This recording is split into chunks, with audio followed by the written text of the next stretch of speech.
I'm from East Tennessee, and back home there is an East Tennessee legend that people will recognize the minute I say his name. His name was Ron Wright. He was a wrestling legend in our part of the world. And back in the 60s and 70s, he was one of the greatest villains that ever was. He got so much heat that the police department actually had to escort him into the ring to make sure the fans didn't get at him. That's how mad he made people in Knoxville. He made people so mad in Harlan, Kentucky, they literally pushed his plane over a bluff. That's the kind of heat this guy drew. But what was funny is he would go down to Chilhowie Park in Knoxville and say he wrestled the great Lou Thez. Lou Thez would just beat the brakes off of him. And then Ron Wright would come back the next week on Knoxville television and go, I went down there to Chilhowie Park and I laid an East Tennessee dog whooping on Lou Thez. I beat him all over the ring. And the announcer would be like, you did no such thing. We saw you get whipped. We saw you get beat clean in the middle of the ring. Oh, no, you didn't see no such a thing. I beat that man so bad he didn't even know where he was. And sometimes when I'm watching Marjorie Taylor Greene, I'm like, did she grow up watching Ron Wright? Because this just sounds so familiar. Take a look at this. Here she is now saying that she disavows white supremacy, and Maxwell Frost calls her out right to her face, and it's priceless. Take a look at it. This is an extremely concerning situation. I don't think anyone in the United States government, Americans, do not support actual Nazis or white supremacists. I know I certainly do not. Interesting to hear my colleague just now talk about disavowing white supremacists when in 2022, she spoke at an event led by white supremacist and white nationalist Nick Fuentes, and when asked about it, doubled down on it and said, we're going to focus on people, not labels. So get out of here with that damn hypocrisy. And Dr. And he's not wrong. As always, we have the receipts. Take a look at this clip. And now they're going on about Russia and Vladimir Putin is Hitler, and they say that's not a good thing. And can we give a round of applause for Russia? Yes.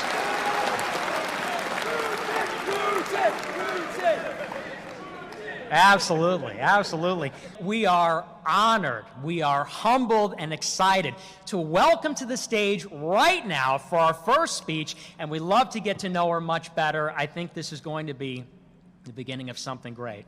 The representative from Georgia, Marjorie Taylor Greene. I've said many times when it comes to Roe versus Wade that we need to make Republicans own that one. They overturned it. They bragged about it. Donald Trump was going around saying he's, proud to be the one to have killed Roe versus Wade. We need to hold them accountable, and we need to make them own that in November. And we also need to make them own the people that they've defended. We need to make them own the people that they have stood up for and the people that they've turned their microphones over to and allowed to speak on their platforms. They have embraced some of the most batshit conspiracy theorists. They have gave a voice to so much hatred. They have empowered so many hate groups out there and told them to stand back and stand by. They have done nothing but absolutely stir the pot. So when they come out now and try to say, oh no, we didn't do it, we kind of have to be like the announcer back in Knoxville and go, no, Ron, you got your ass whipped last week. That's what has to happen. We have to always hold them accountable for the things they say and do and make them own it. And besides, Marjorie Taylor Greene, again, we have receipts here. Here's Marjorie saying that, yeah, she stands by everything she says. Take a look at this one. The American Jewish Congress has expressed concern over your comments comparing mask mandates to the Holocaust. Do you stand behind those comments? Here's what I stand by. We shouldn't be having this kind of treatment. No one should be treated like a second-class citizen for saying I don't need to wear a mask or saying that my medical records are my privacy based on my HIPAA rights. And so I stand by all of my statements. I said nothing wrong. And I think any rational... One of the most frustrating parts about covering all of this is just how back and forth they go. How 1 minute, January 6th was a peaceful protest and nothing happened. And the next minute it was Black Lives Matter and Antifa. And the next minute they had every right to do it. It was their building. If they wanted to destroy it, they could. And they do the same thing with their hate rhetoric. 1 minute they're, oh, it's okay. These are good people. There's good people on both sides. And the next minute, oh, we never said that. And we always can bring the receipts. That's the part I don't understand. We live in an age, I've said this so many times, we live in an age where if you say something, it's captured. Everyone knows you said it. It's not like I'm going to be able to go over to some other channel and start spewing Republican politics and say that's what I always believed in, because if I was to do something that stupid, the Midas Touch Network has all the receipts to say, look at everything he once said, right here it is. So the idea that they think we can say this today and then we can change it tomorrow, it works with their crowd. It works with their voters because their voters will jump through the mental gymnastics. It wouldn't work for me, because if I said something completely opposite tomorrow, you guys would call me out on it, and that's why I love you. I love the fact that I'm on a side of the fence with reasonable people who will call out their own instead of always giving their own a pass. And when I see a party, the party that once belonged to my grandfathers, when I see that party just embracing hatred and going out there and just going for it, I can't give those people a pass for that. I can't say there's two sides to that story. There's not.